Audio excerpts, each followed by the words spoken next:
Dios quiere llenar la tierra con su presencia.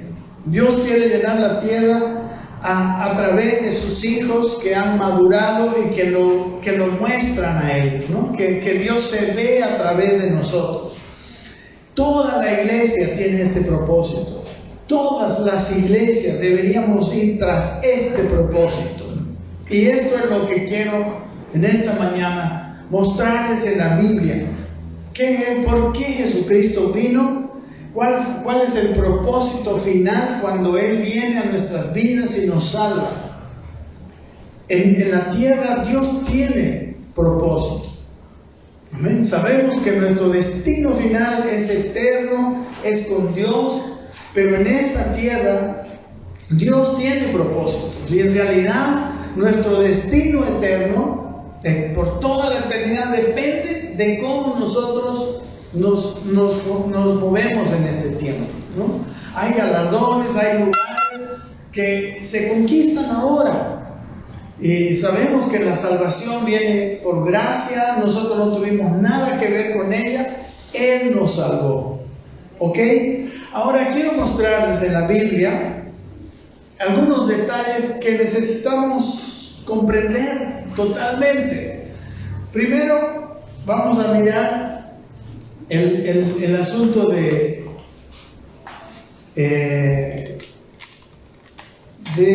ver que la creación, o sea, cómo Dios nos crea, el punto donde dice introducción, ¿no? Necesitamos entender hacia dónde debe ir la iglesia, ¿no?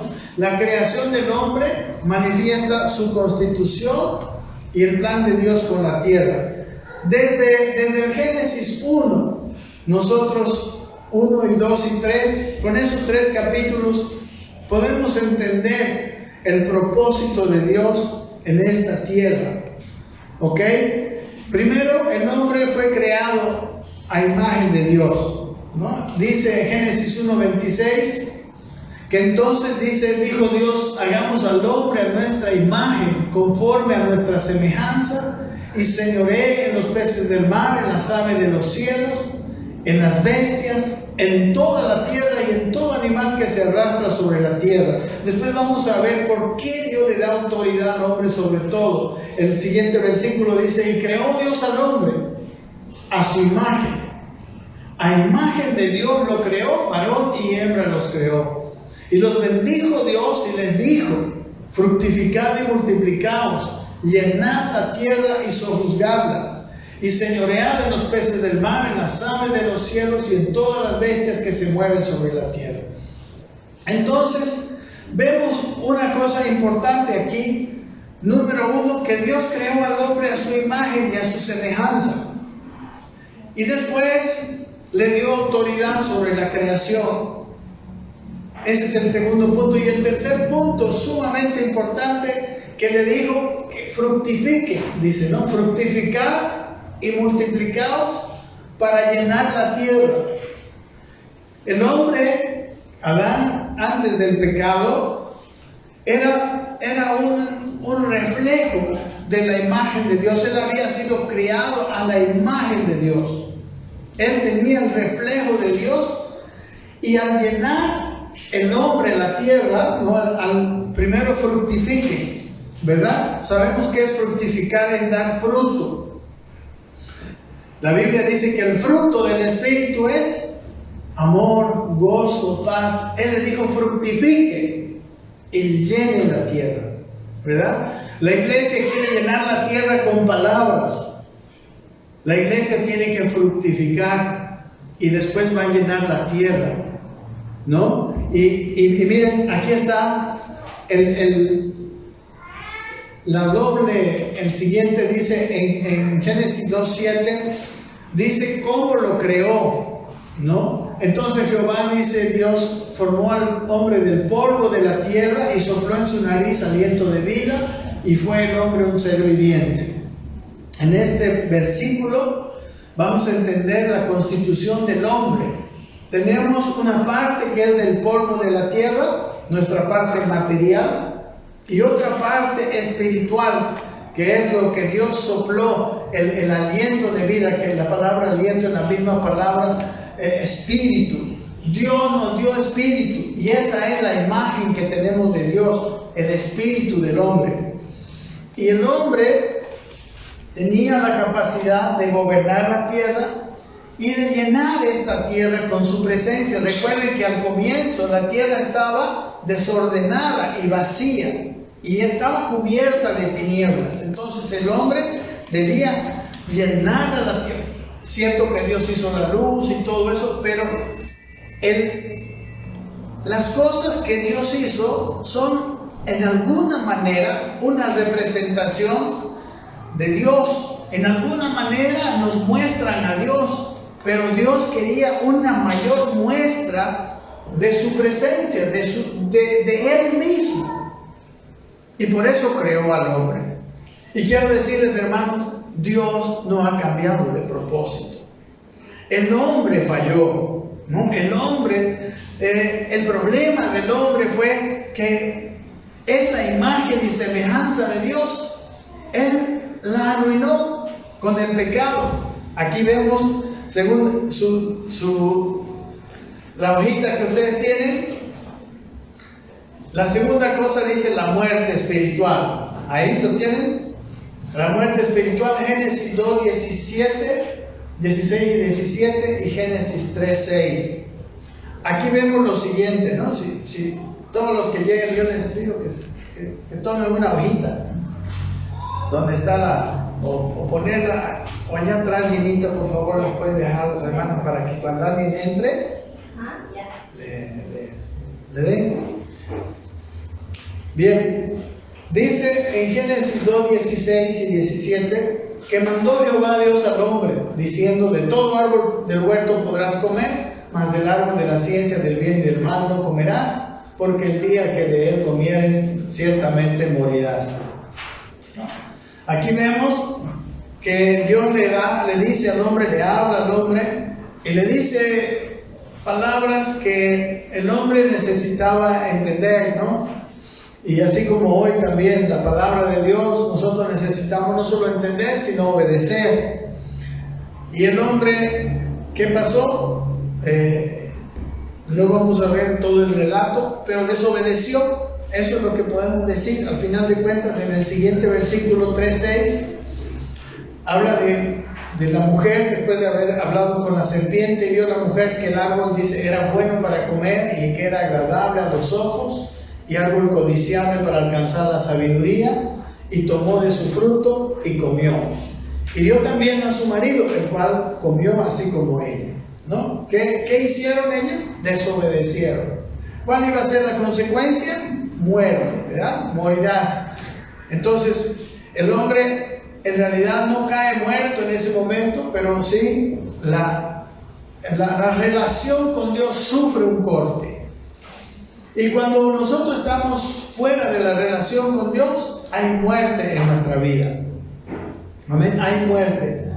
Y lo mismo, lo que hizo Jesucristo ahora es volver a traer esa relación rota, volver a restablecerla. Nosotros necesitamos en esta predicación volver a la condición espiritual que tenía Adán, porque ahí nosotros podemos escuchar a Dios, obedecer a Dios y podemos manifestar a Dios. Lo vamos a ver. Entonces el hombre, aquí en Génesis 3:6, en los 3 primeros capítulos, ya miramos cómo sucedió. El hombre falló, se dejó de ser dice en el libro de 1 Corintios que el hombre llegó a ser un alma viviente, ¿verdad? Y dice el primer Adán llegó a ser alma viviente, y el postrer Adán, Cristo, un espíritu vivificante, ¿no? Un espíritu de vida. Entonces llegó a ser un hombre de alma y cuerpo, y empezó a morir, ¿verdad? Entonces, ¿qué pasó después de que el hombre pecó? La tierra fue maldecida, el hombre fue maldecido, todo se arruinó en el momento en que el hombre desobedeció a Dios y tuvo una muerte espiritual. Aquí dice el punto 3, que creo que está ahí, punto 3, la maldición, ¿no? Fruto de esta muerte. En este mismo capítulo de Génesis, en el 3:14, dice lo siguiente: y Jehová Dios dijo a la serpiente: por cuanto esto hiciste, maldita serás entre todas las bestias y entre todos los animales del campo, sobre tu pecho andarás y polvo comerás todos los días de tu vida. Y pondré enemistad entre ti y la mujer, entre tu simiente y la simiente suya. Esta te herirá en la cabeza y tú le herirás en el calcañar. ¿No? Aquí llega, le dice, primero maldijo a la serpiente, ¿no? Que iba a morir, iba a vivir del polvo, comiendo polvo todos los días, y luego iba a poner la enemistad entre la mujer y ella, y entre la simiente de la mujer, que le heriría la cabeza, ¿no? Dicen que este versículo es la primera profecía de la venida de Cristo, ¿verdad? Cristo le hirió en la cabeza. Dice el siguiente versículo: a la mujer le dijo: multiplicaré en gran manera el dolor en tus preñeces, con dolor darás a tus hijos, y tu deseo será para tu marido, y él se enseñoreará de ti. Y al hombre también lo maldijo. O sea, en realidad, a veces vemos como la figura de Dios, pero en realidad esto es la muerte de la cual Dios quería librar al hombre, ¿verdad? Si el hombre obedecía, nada de esto hubiera venido. En el versículo 17, y al hombre dijo: por cuanto obedeciste a la voz de tu mujer y comiste del árbol que te mandé diciendo: no comerás de él, maldita será la tierra por tu causa. Miren, el hombre vino a ser causa de maldición para la misma tierra. Dice: con dolor comerás de ella todos los días de tu vida, espinos y cardos te producirá, y comerás las plantas del campo. Y con el sudor de tu rostro comerás el pan hasta que vuelvas a la tierra, porque de ella fuiste tomada, pues polvo eres y al polvo volverás. No, aquí habla ya de la muerte, no solamente la muerte espiritual, el quebrantamiento de la relación con Dios, sino que va a llegar el hombre a morir físicamente, ¿verdad? Y bueno, ahí seguimos mirando que en realidad ese es el escenario con que nosotros nos encontramos hoy día, ¿verdad? Hombres que estamos muertos espiritualmente, estamos viviendo sin relación con Dios. Estoy hablando de la humanidad, ¿no? En general. Y en aquel tiempo podemos mirar que en los siguientes capítulos del Génesis el hombre vivía muchísimos años, hasta 900 años, pero el problema es que la tierra se llenó de violencia, ¿no? El hombre sin Dios fracasó, ¿no? Bueno, este Juan 10:10 es un versículo muy importante que está ahí, donde habla cuál es la labor del ladrón, ¿no? ¿Dónde estaba el ladrón en Génesis? Estaba representado en la serpiente, ¿verdad? Él vino solo para hurtar, matar y destruir. Trajo muerte, trajo destrucción y maldición a toda la tierra. Pero Jesús dice: yo he venido para que tengan vida y para que la tengan en abundancia, ¿no? Ok, eso es una de las cosas que necesitamos tomar en cuenta. Vamos a seguir adelante. En el tercer punto dice: el fracaso del ser humano. Después de la maldición, el hombre fracasó. La vida del hombre es un fracaso. Fue un fracaso. En el capítulo 6 de Génesis está esto. En el versículo 5 dice: y vio Jehová que la maldad de los hombres era mucha en la tierra, y que todo designio de los pensamientos del corazón de ellos era de continuo solamente el mal. Y se arrepintió Jehová de haber hecho al hombre en la tierra, y le dolió en su corazón. Dios le dolió en su corazón. A los hermanos que han llegado les pueden dar las hojitas. No sé quién tiene las hojas. Les pedí que, por favor. Le dolió en su corazón. Porque aquí vemos el hombre sin Dios. ¿A qué llegó? ¿No? A que su corazón, dice, estaba lleno de maldad y solo pensaban en el mal. Dice en el versículo 11 de este mismo capítulo que se corrompió la tierra delante de Dios y estaba la tierra llena de violencia, ¿no? La violencia, como ustedes ven, es algo que nosotros hemos visto en nuestro tiempo. La violencia, ahora mismo, ¿no? Las guerras y todas esas cosas, que nunca han faltado en la historia del hombre. La tierra estaba llena de violencia. Y miró Dios, dice el versículo 12, la tierra, y he aquí que estaba corrompida, porque toda carne había corrompido su camino. Vemos que cuando el hombre deja de tener la imagen de Dios, muere en su relación con Dios, fracasa en todo, ¿no? Podemos seguir viendo, dice que Israel, aquí dice Israel del norte, por ejemplo, parte del pueblo de Israel, en el año, dice aquí, se lo leo así despacito, porque el pueblo de Dios fracasó varias veces, ¿no? Recuerden que en medio de la historia del Génesis se levantó un hombre de fe llamado Abraham, y de ese hombre Dios hizo una nación, ¿no? La familia de Abraham llegó a ser Israel y estuvieron en Egipto y fueron los que salieron de Egipto, ¿verdad? Y el hombre que salió de Egipto, lo que quiero mostrarles, hermanos, es que ni siquiera viendo el poder de Dios, ni siquiera teniendo conocimiento de la ley de Dios, el hombre pudo obedecer, pudo tener un buen destino. Porque si ustedes conocen la historia, en el desierto, toda la generación que salió de Israel, ¿qué pasó?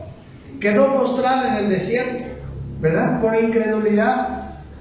Fracasaron, no entraron ninguno de los que salió. Después vemos aquí Israel del norte. Dice en el año 9 de Oseas, el rey de Asiria tomó Samaria, que era la capital de Israel del norte, y llevó cautivo a Asiria y los puso en Halá, en Abor, junto al río Gozán, en las ciudades de los medos, porque los hijos de Israel pecaron contra Jehová su Dios, que los sacó de la tierra de Egipto de mano de Faraón, rey de Egipto, y temieron a dioses ajenos, y anduvieron en los estatutos de las naciones que habían lanzado de delante de los hijos de Israel, y en los estatutos que hicieron los reyes de Israel. Y los hijos de Israel hicieron secretamente cosas no rectas contra Jehová su Dios, edificándose lugares altos en todas sus ciudades, desde las torres y de las atalayas hasta las ciudades fortificadas. De tal manera, ya no estamos hablando de la gente en general, como en Génesis, ¿verdad? Aquí estamos hablando del pueblo de Dios. Pero el pueblo de Dios, aún teniendo las leyes, aún sabiendo todo, termina fracasando, y Dios manda a los asirios y los sacan de la tierra, ¿verdad? Esa tierra que Él les había llevado, esa tierra que fluye leche y miel. Y lo mismo sucede con la otra parte. Esto sucedió a las 12 tribus del norte. Y 100 años después, lo mismo ocurre con Judá, ¿no? En Segunda de Crónicas 36, lo mismo pasaba en Judá, ¿no? Al pueblo de Israel, Dios le dio la ley, y ellos igual, se corrompieron. Dios enviaba profetas. Si usted puede leer los profetas iban y reprendían, decían, vuélvanse al camino de Dios, vuélvanse. Pero igual que Adán, ¿verdad? Ellos querían seguir su propio camino. Y también a Israel del norte Dios envía el año 586 Nabucodonosor, 586 antes de Cristo, ¿no? Nabucodonosor destruye Jerusalén y también destruye al pueblo de Dios. La historia del Antiguo Testamento es una historia de fracaso. Es una historia donde el hombre que se aleja de Dios es una muestra para nosotros. El hombre, cuando se separa de Dios, cuando deja de obedecer, muere espiritualmente. Es como que Dios es nuestra fuente, ¿verdad? Miren, en Juan capítulo 15, ¿cuántos conocen qué hay en Juan capítulo 15? ¿De qué habla? Habla de la vid y los pámpanos. ¿verdad? Y dice que Cristo es la vid y nosotros somos como las ramas o los pámpanos de la vid. Y dice que solo las ramas van a tener fruto cuando están unidas a la vid. Amén. Si nosotros estamos unidos a Cristo, es la única esperanza de tener fruto. Y cuando nos separamos de la vid, cuando una rama sale del árbol, la rama que pasa no da fruto y se seca y muere. ¿Ok? El hombre igual se separa de Dios y es como esa rama que se separa de su árbol. ¿No? Y aquí en 2 de Crónicas 36 muestra el fracaso del hombre. Pero mis hermanos, quiero decirles que el mismo propósito que vimos al comienzo en Génesis, ese mismo propósito Dios siguió teniendo a pesar del fracaso del hombre, ¿no? Y miren lo que Dios mismo profetizó, por ejemplo en Isaías capítulo 11. Aquí lo vamos a ver, usted si quiere lo va a ver en su Biblia. Pero en Isaías 11, Dios profetizó lo que quería hacer con Adán, el seguirlo haciendo ahora. Dice Isaías 11:1: saldrá una vara del tronco de Isaí y un vástago retoñará de sus raíces. Dice: y reposará sobre él el espíritu de Jehová, espíritu de sabiduría y de inteligencia, espíritu de consejo y de poder, espíritu de conocimiento y de temor de Jehová.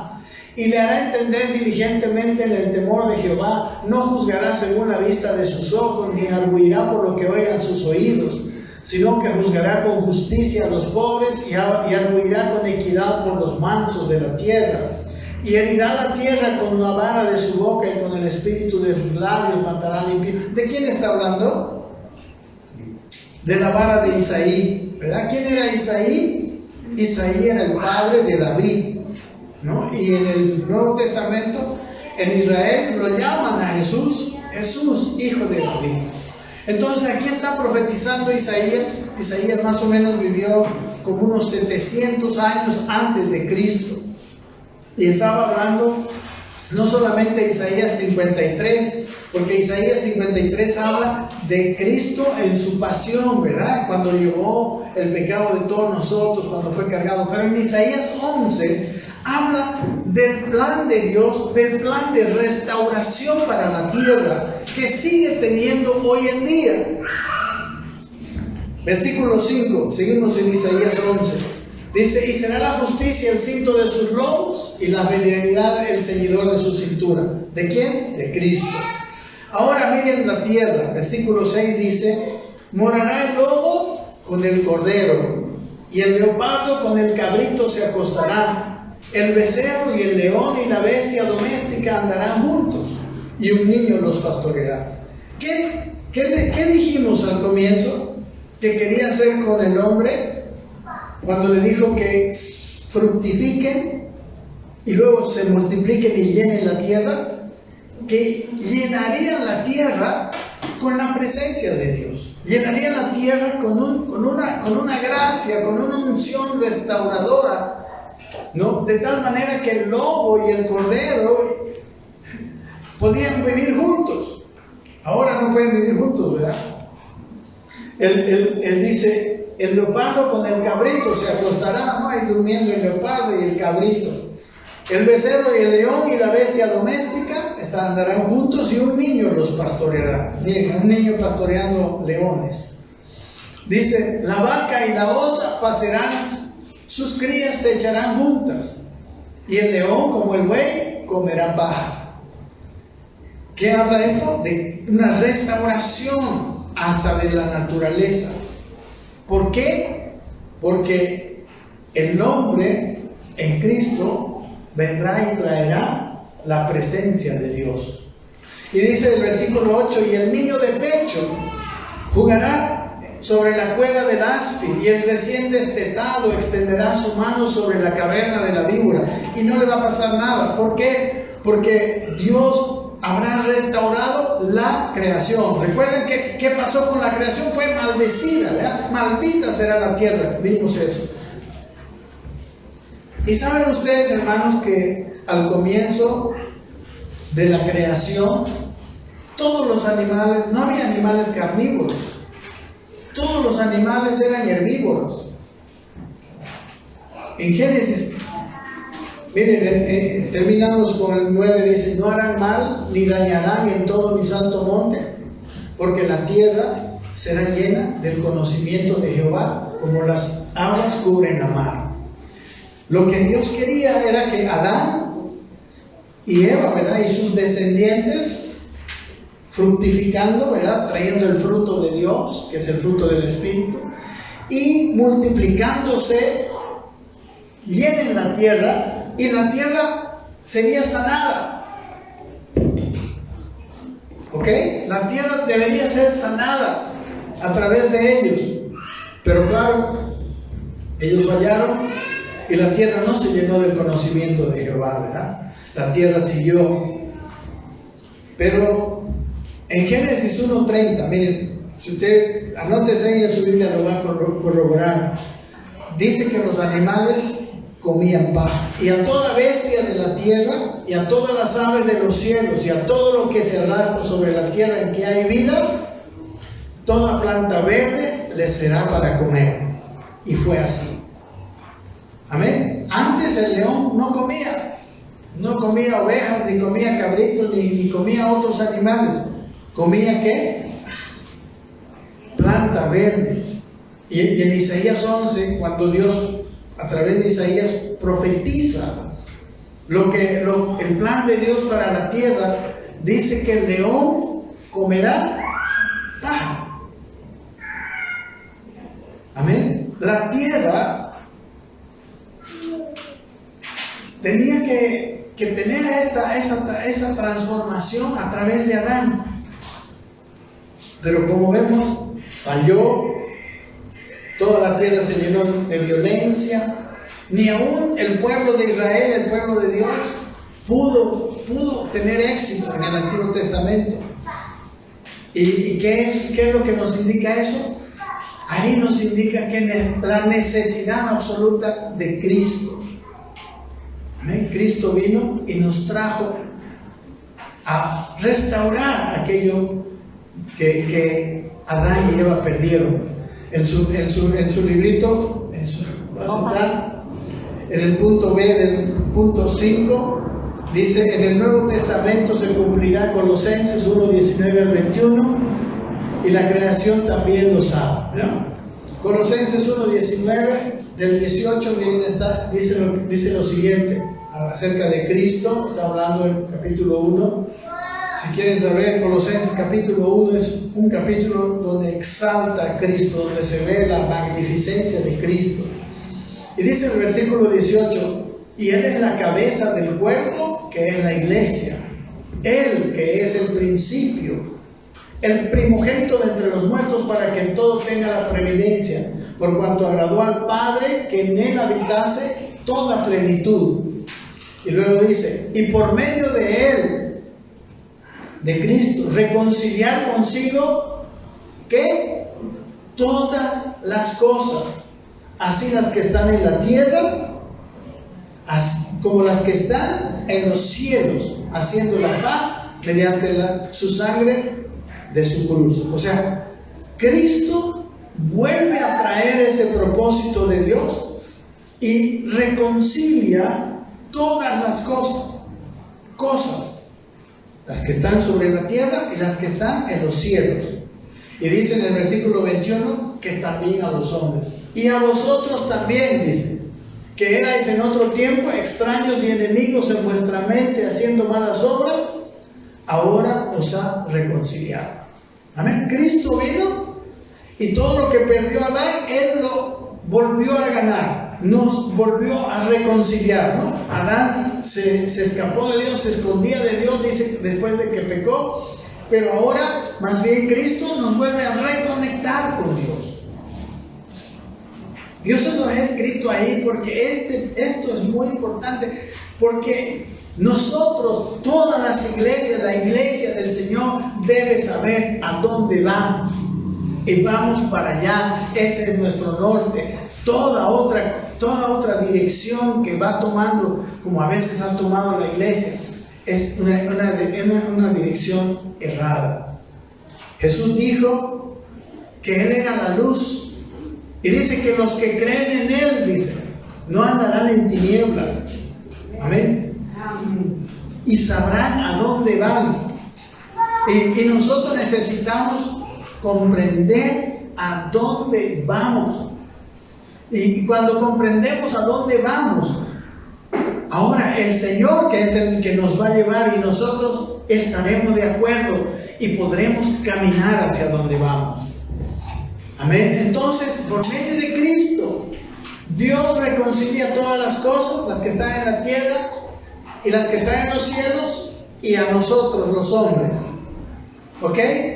Miren cómo la creación en Romanos, el capítulo 8, ahí está en su hojita, versículo 16, vean conmigo.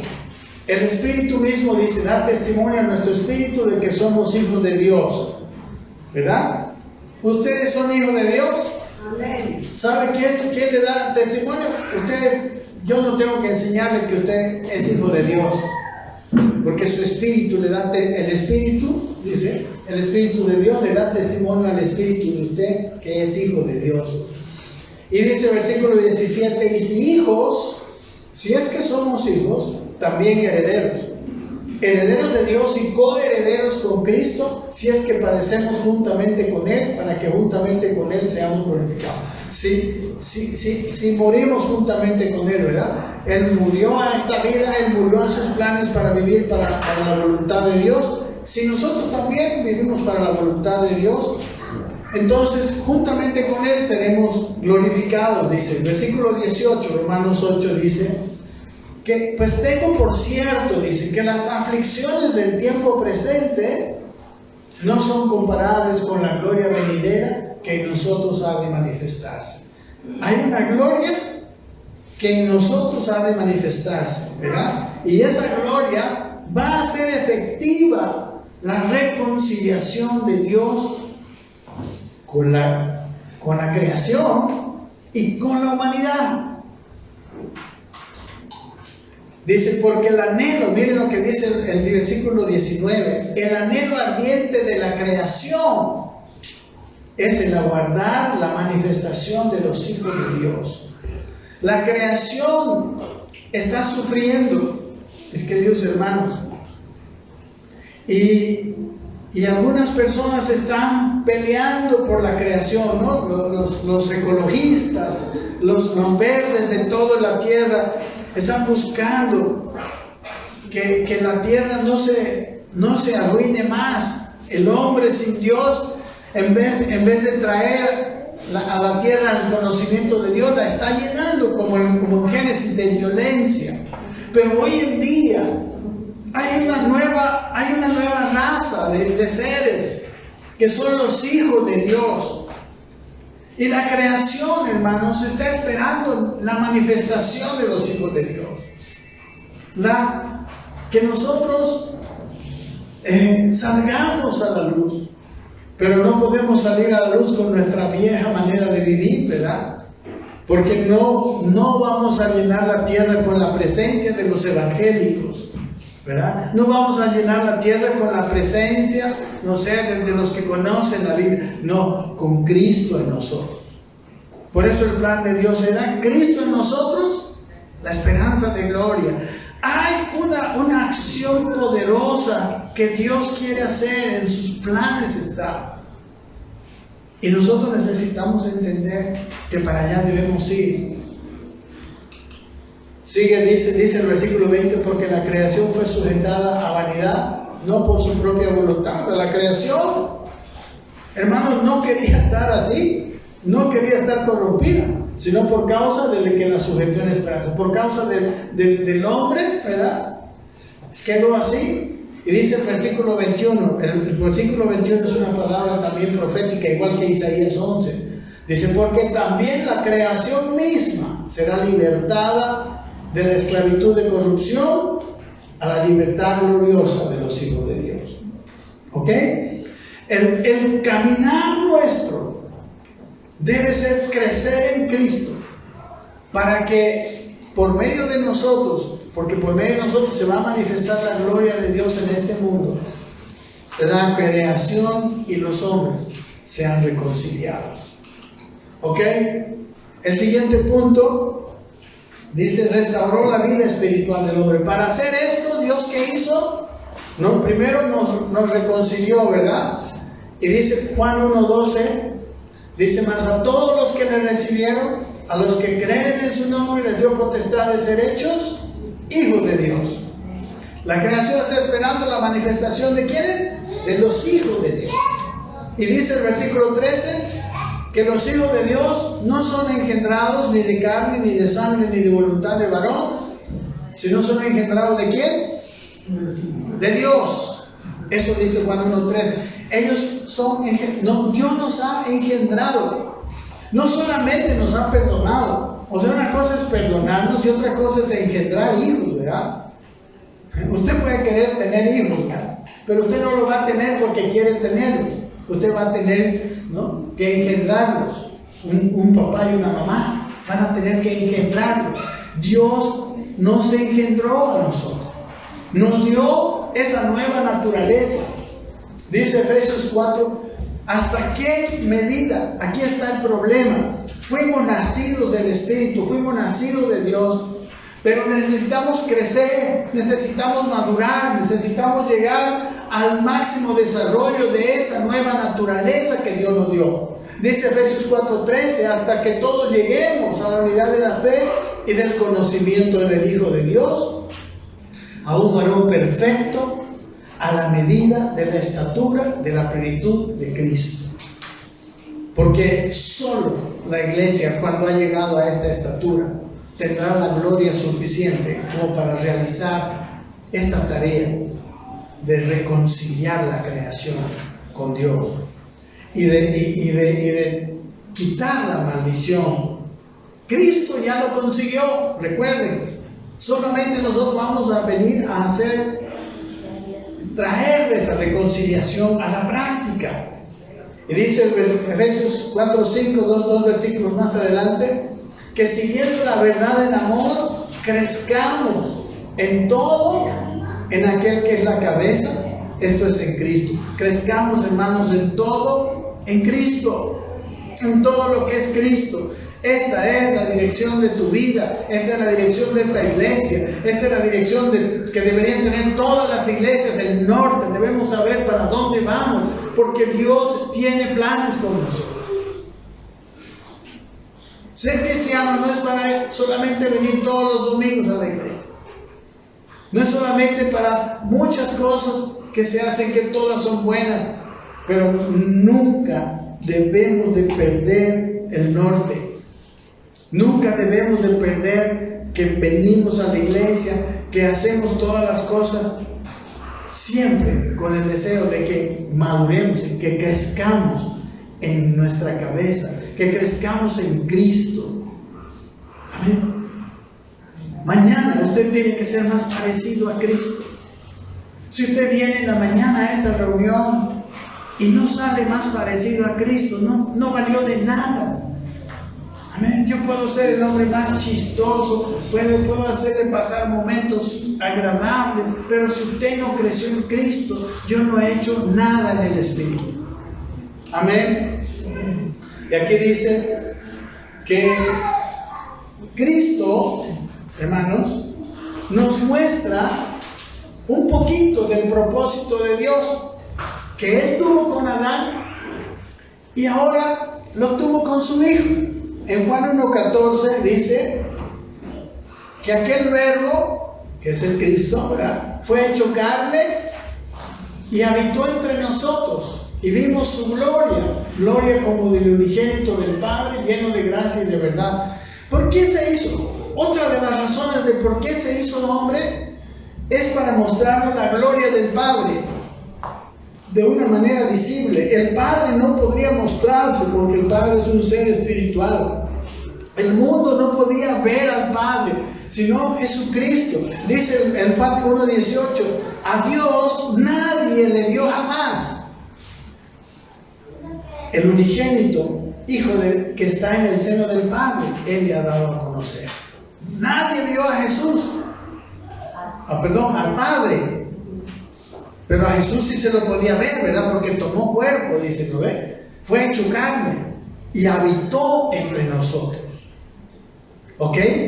Y Él habitando entre nosotros, dice que nosotros vimos su gloria. Y queridos hermanos, la gloria de Dios se pudo ver en Cristo y ahora Dios quiere que se vea en su iglesia, que se vea en usted y en mí. Ese es el propósito.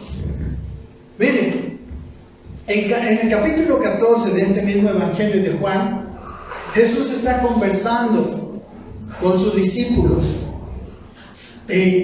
Juan 14, 6, que dice: yo soy el camino, la verdad y la vida. Conocemos muchos esos versículos. En el versículo 7 les dice esto, escuchen bien: si me conocieseis, dice, también a mi Padre conocerías. O sea, el Padre sería conocido ¿cómo? A través de conocer al Hijo. Dice: y desde ahora le conocéis y le habéis visto, dice. Bueno, parece que Felipe no lo entendió, ¿verdad? El versículo 8 dice: Felipe le dijo: Señor, muéstranos al Padre y nos basta, ¿no? O sea, él le dijo, Jesús dijo: si me conoces a mí, has conocido al Padre. Y Felipe dijo: pero a ver, muéstranos al Padre. Pero, y dice el versículo 9, no sé si usted lo tiene ahí, pero en el 9 le dice Jesús, a ver, sí, por favor, léanmelo. Parece que se me pasó. Aquí está. Jesús le dijo a Felipe, cuando Felipe le dijo que les muestre al Padre: tanto tiempo, le dijo, hace que estoy con vosotros y no me has conocido, Felipe. El que me ha visto a mí, ha visto al Padre. ¿Cómo pues me dices tú, muéstranos al Padre? ¿Verdad? ¿Quién iba a dar a conocer al Padre? Cristo. ¿Quién ahora tiene? Cristo ya no está físicamente. Cristo está en nuestros corazones y quiere manifestarse, porque cuando Cristo se manifieste, entonces el mundo conocerá al Padre también. Bien, versículo 10 dice: ¿no crees que yo soy en el Padre y el Padre en mí? Y luego le dice: las palabras que yo os hablo no las hablo por mi propia cuenta, sino que el Padre que mora en mí, Él hace las obras. Hermanos, a Dios no le va a manifestar ninguna buena obra humana. Todo lo que va a manifestar en esta tierra a Dios es Dios haciendo a través de nosotros. No nuestras obras personales, no nuestra gran inteligencia. No, yo sé que el hombre tiene gran inteligencia, pero lo único que manifiesta al Padre son las obras del Padre a través de nosotros. Y aquí le dice: si no me cree, dice, las palabras que los hablo, dice, no las hablo por mi propia cuenta, sino que el Padre que mora en mí, Él hace las obras. Sigue diciendo: creedme que yo soy en el Padre. O sea, le sigue pidiendo después de tanto tiempo, ¿no? Y el Padre en mí. Y le dice de otra manera, o sea, por último, creedme por las mismas obras. O sea, ya que no me quieren creer, ¿no? A pesar de que Jesús nunca mintió, ya que no me quieren creer, entonces por lo menos por las obras que yo hago. Y luego dice en el versículo 12, este es el versículo quiebre, este es el versículo donde entramos nosotros. Dice el versículo 12: de cierto os digo, el que en mí cree, las obras que yo hago, él las hará también, y aún mayores hará, porque yo voy al Padre. ¿Para qué serán esas obras que Dios va a hacer a través de nosotros? Pregunto, ¿para qué quiere hacer las obras? Para dar a conocer al Padre. Amén, gracias. Para dar a conocer al Padre. Y esa es la tarea de la iglesia. La iglesia debiera hacer las obras de Dios. Debemos llegar a la madurez. Estamos en inmadurez y estamos manifestando nuestra inmadurez a este mundo. Pero no se engañe, mi hermano. Si usted está viniendo a la iglesia y no tiene esto como norte, que no le digan que usted está bien. Usted no está bien, usted no está en el plan de Dios. Cuando usted se ha definido crecer, usted se ha definido que Cristo sea visto en usted, que usted madurará hasta la medida de la estatura, de la plenitud de Cristo, entonces usted está siguiendo un camino de Dios. Porque si no, estamos cerrados. Es muy triste. Por eso yo les he dado una hoja. Porque quiero que usted lo vea en su casa. Porque quiero que usted me entienda. Porque esto es crucial. Si no sé a dónde voy, ¿cómo voy a seguir caminando? Si usted sale de su casa y no sabe a dónde va, ¿qué hace caminando? No caminamos. Nos estancamos, estamos parados porque no sabemos a dónde vamos. Y la Biblia dice que el que no sabe a dónde va es aquel que está en tinieblas. Y quiera Dios que esta mañana la luz le resplandezca a cada uno de nosotros y sepa que ese es nuestro camino. En Juan 14:6 dijo Jesús: yo soy el camino.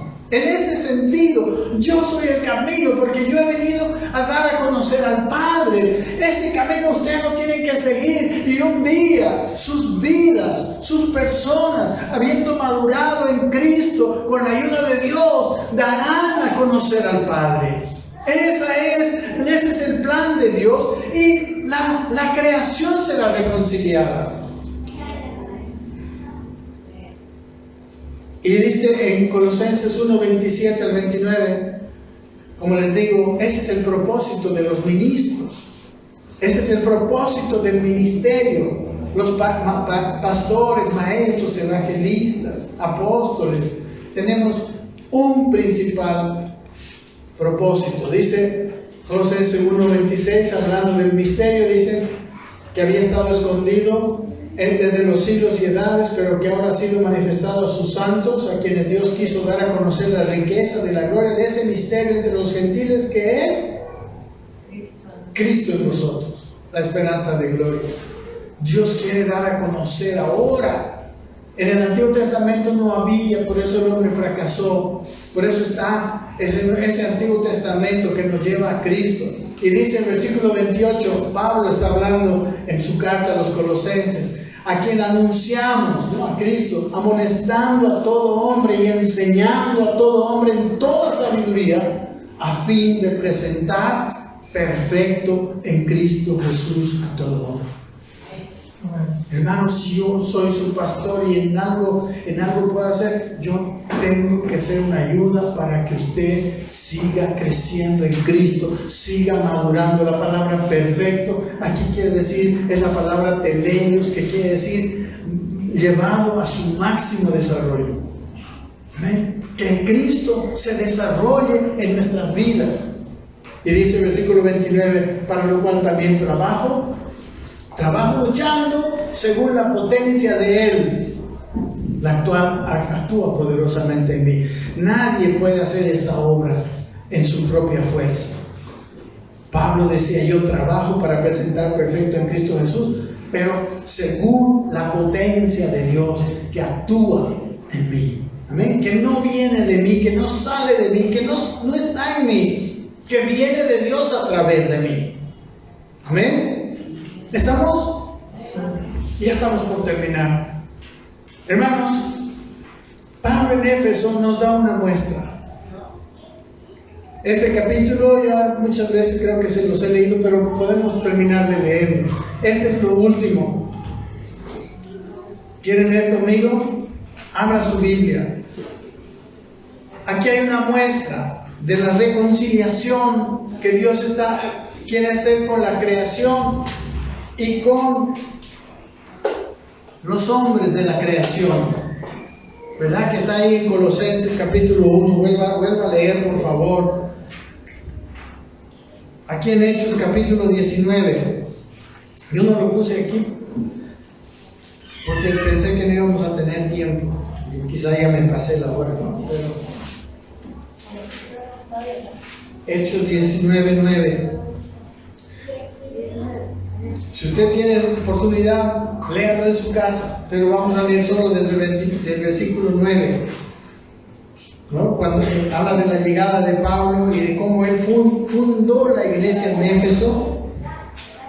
Dice, pero en su tercer viaje misionero, dice, pero endureciéndose algunos y no creyendo, dice, maldiciendo el camino delante de la multitud, se apartó Pablo de ellos y separó a los discípulos, discutiendo cada día en la escuela de uno llamado Tirano.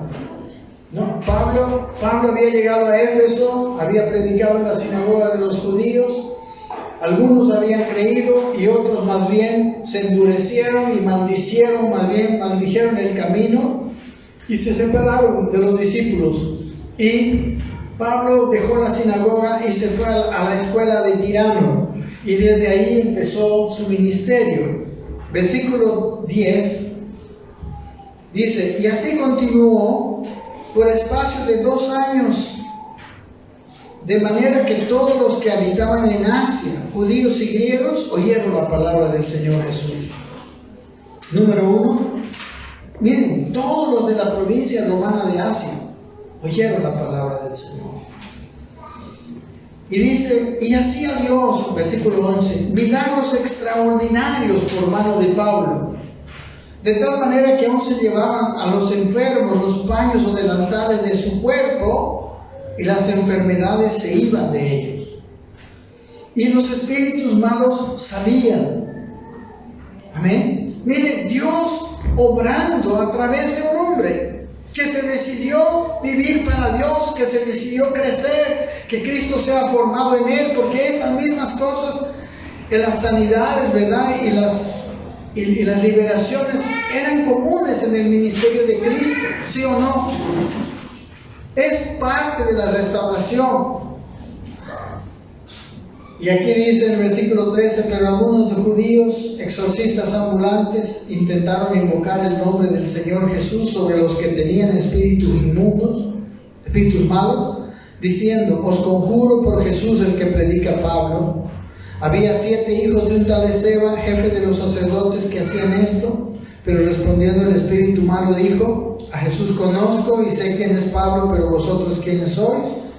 Y el hombre en quien estaba el espíritu malo, saltando sobre ellos y dominándolos, pudo más que ellos, de tal manera que huyeron de aquella casa desnudos y heridos. Miren, aquí está mostrando simplemente un pequeño contraste, ¿no? El poder de un pañuelito, de un hombre de fe, donde se iban los espíritus, y el poder humano. 7 hijos del tal Esceva que no pudieron echarle afuera al demonio, sino que el hombre que estaba poseído le pegó y los mandó desnudos y heridos. Y dice el versículo 17, sigan conmigo, y esto fue notorio a todos los que habitaban en Éfeso, así judíos como griegos. Todos supieron esta noticia y tuvieron temor todos ellos, y era magnificado el nombre del Señor Jesús. Y muchos de los que habían creído venían, dice, confesando y dando cuenta de sus hechos. Las personas empezaron a reconciliarse con Dios. Y dice, asimismo, versículo 19, muchos de los que habían practicado la magia trajeron los libros y los quemaron delante de todos. Y hecha la cuenta de su precio, hallaron que eran 50,000 piezas de plata. Amén. Hasta los que estaban metidos en la brujería, en la magia, se convertían. Amén. Dios reconciliando. ¿Usted cree que eso no lo puede hacer Dios por medio de usted? Amén. Hermanos, nosotros necesitamos pedirle al Señor y permitirle al Señor llevarnos a la madurez. No hay una fórmula. Usted tiene que hacerlo agarrado de Dios. Usted tiene que hacerlo porque el más interesado que usted es Él. Así usted no tiene que rogarle tanto a Dios. Usted tiene que quererlo. Usted tiene que decidirse, nada más. Amén. Y dice, versículo 20, así crecía y prevalecía poderosamente la palabra del Señor.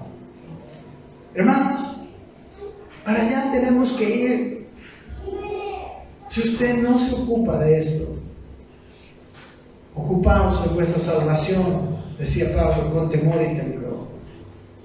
Entonces, nos vamos a quedar en medio camino. Por último, quería mostrarles aquí hay un mapa donde está el viaje de nuestro primer hombre de fe. ¿Quién fue el primer hombre de fe? El padre de la fe. Abraham, ¿no? Abraham, esta es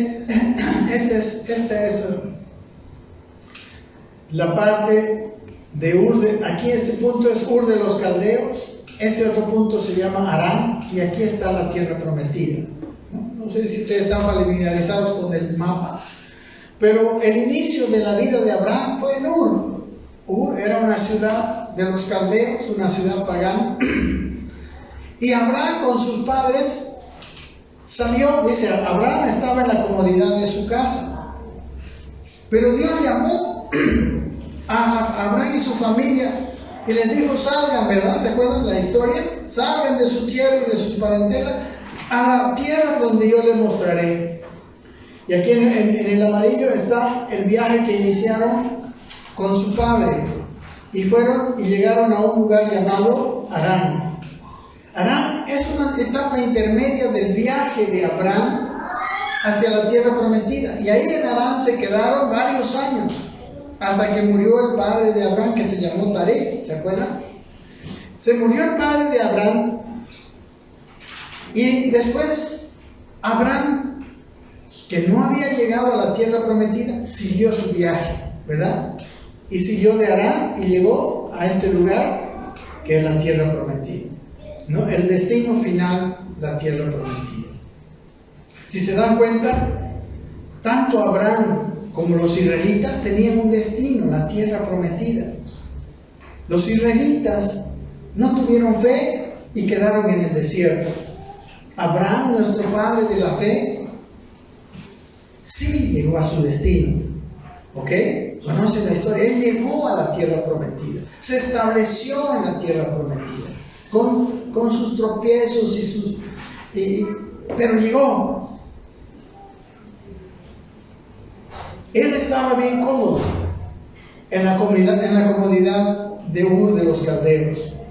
Él fue sacado de Ur, creo que a los 40 años, no estoy seguro, pero era ya una edad madura.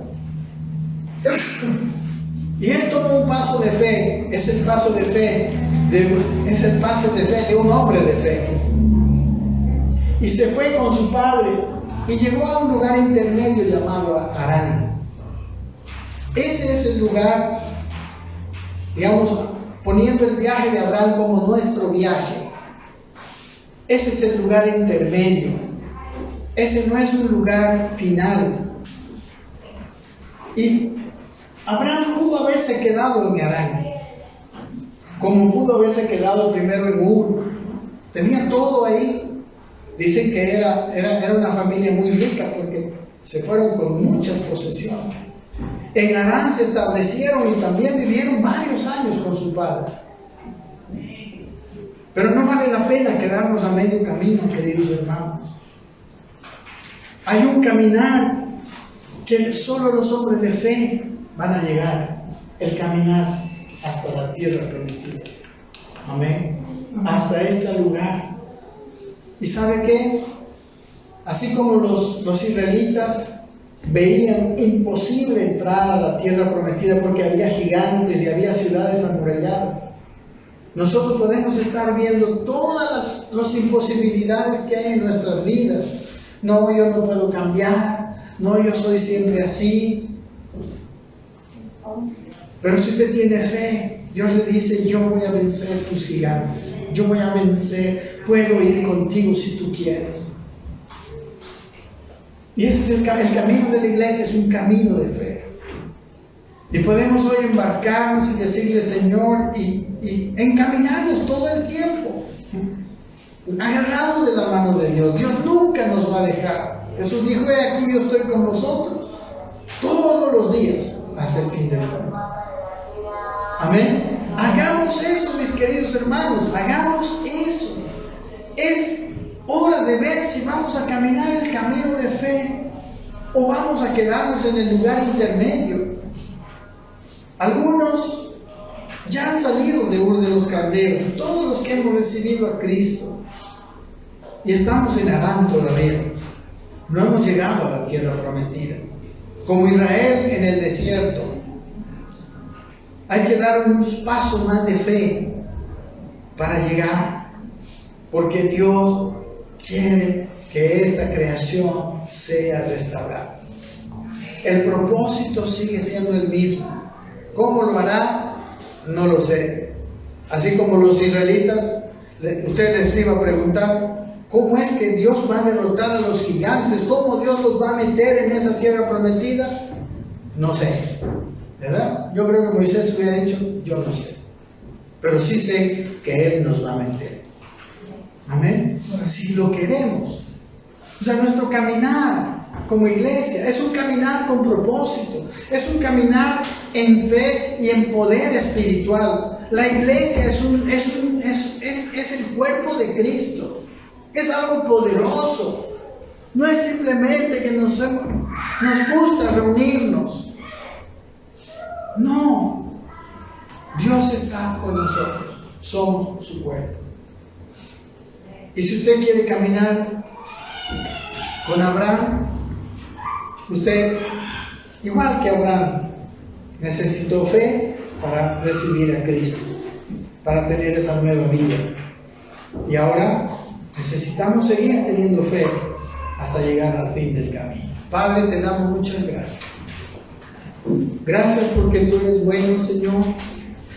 Y te pido que en esta mañana, no solo los hermanos de aquí en la congregación, sino también todas las personas, Señor, que han estado viendo esta palabra, mis consiervos, las iglesias, comprendamos hacia dónde nos quiere llevar, cuál es el norte tuyo para nuestras vidas, y nos encaminemos mientras más temprano mejor, hasta llegar, Señor, a ese estado que anhelamos, donde Cristo se está manifestando en la vida de uno.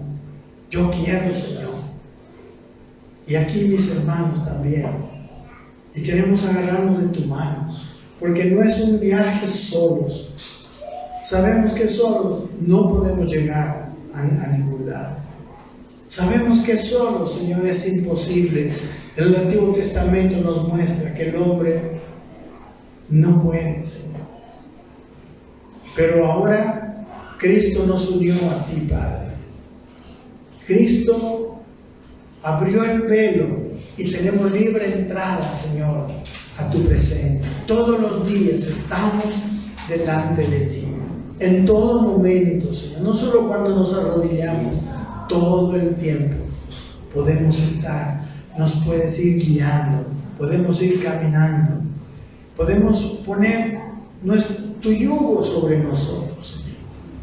Pon tu yugo sobre nosotros, queremos caminar contigo. Y ayúdanos a ver más allá de lo que han visto nuestros ojos. El resumen, podemos decir, Dios quiere que seamos como Cristo y quiere manifestar a esta creación. Al Señor, el mismo Dios quiere que la creación le conozca a través de nosotros, siendo Cristo manifestado en nosotros. Ese es el resumen de todo lo que estamos hablando. Amén. Que el Señor le bendiga. Gracias.